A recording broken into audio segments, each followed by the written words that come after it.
Welcome to மலை recipes. இன்றைக்கி நம்ம செய்ய போகிறது பீன்ஸ் புட்டு. தேவையான பொருள் பீன்ஸ் நல்லா கழுவிட்டு சின்னதாக அரிஞ்சு வச்சுருக்கணும். வெங்காயம் குருவாக அரிஞ்சிருக்கோம். அதே மாதிரி பூண்டு நசுக்கியிருக்கோம். கருவேப்பிலை, உளுத்தம்பருப்பு, சோம்பு, உடச்சக்கடலை. இதுக்கேன்னு தேவையான பொருள் தான். பேன் வச்சிட்டோம். இப்போ நம்ம கேஸ் ஆன் பண்ணலாம். பேன் சூடாயிடுச்சு. இப்போ நம்ம 2 கரண்டி எண்ணெய் ஊற்றணும்.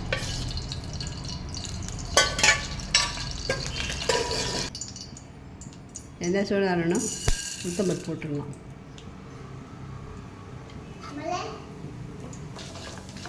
உளுத்தம்பருப்பு கொஞ்சம் கலர் மாறினதும் வெங்காயம், பூண்டு, கருவேப்பிலை.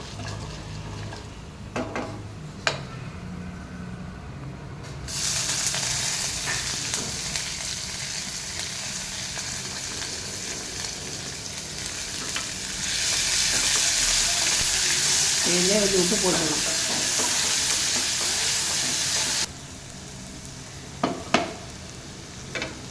பொரியல் தகுந்த மாதிரி கொஞ்சம் உப்பு போடணும். இப்போ கொஞ்சமாக தண்ணி ஊற்றி எல்லாம் ஒன்றா கலரி விட்டுரும். அப்புறமா தான் நம்ம பீன்ஸுக்கு போடணும். ஏன்னா உப்பு கரையும் இல்லை, அதனால தான்.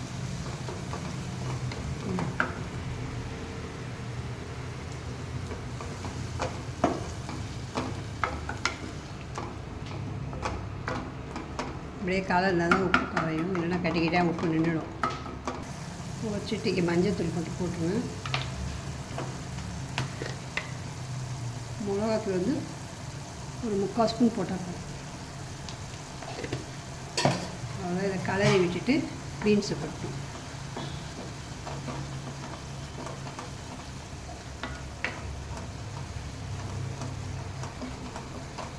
காரம் சுண்டி வந்தோடனே பீன்ஸு போட்டுடணும்.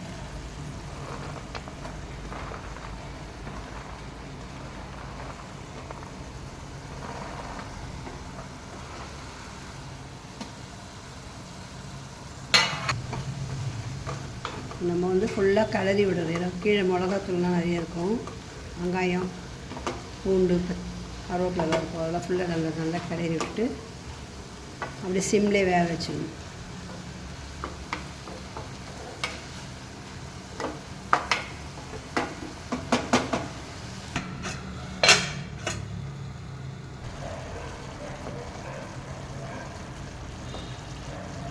தண்ணி ஊற்றிருக்கோம். தண்ணிக்கு ஏற்றபடி அது வேகுது. கொஞ்சம் வேக்காடு கம்மியாக கூட இருக்கலாம்.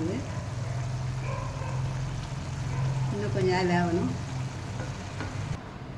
காய் வேகத்துக்குள்ளே நம்ம புட்டுக்கு வேண்டியதை ரெடி பண்ணணும். உடச்சக்கடலை காய்க்கு ஏற்றபடி போட்டுக்கோங்க, ரொம்ப போட வேணாம். நான் எங்கள் காய்க்கு ஏற்றபடி போட்டேன். உடச்சக்கடலையும்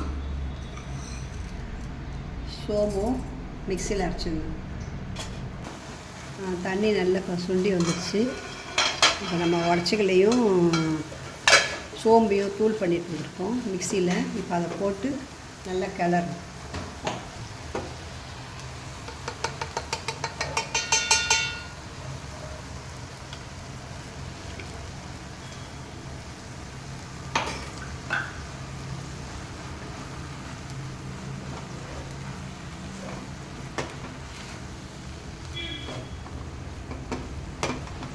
நல்லா ட்ரையாக கலர்ந்து கொஞ்சம் எண்ணெய் கீழே பிடிக்காமல் இருக்குது. ஒரு கரண்டி எண்ணெய் ஊற்றிக்கலாம்.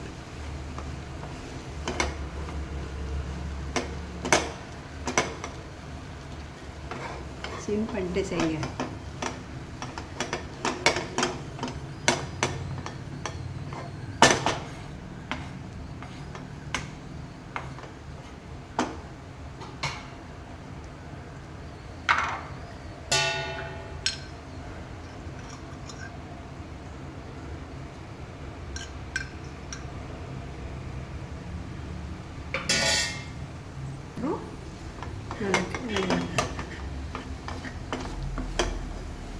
நல்லா எண்ணெய் ஊற்றிட்டு ஃபுல்லாக நல்லா 4 பக்கமும் சேர்ந்து கிளறி விடுங்க. கிளறி விட்டு கொஞ்ச நேரம் பக்கத்தில் நம்ம இறக்கிடலாம். அவ்வளோதான், முடிஞ்சிடுச்சு. நான் எடுத்து பரிமாறியிருக்கேன். இதை நீங்கள் சாப்பிட்டு பார்த்து நல்லா இருந்தால் லைக் பண்ணுங்கள், ஷேர் பண்ணுங்கள், சப்ஸ்கிரைப் பண்ணுங்கள்.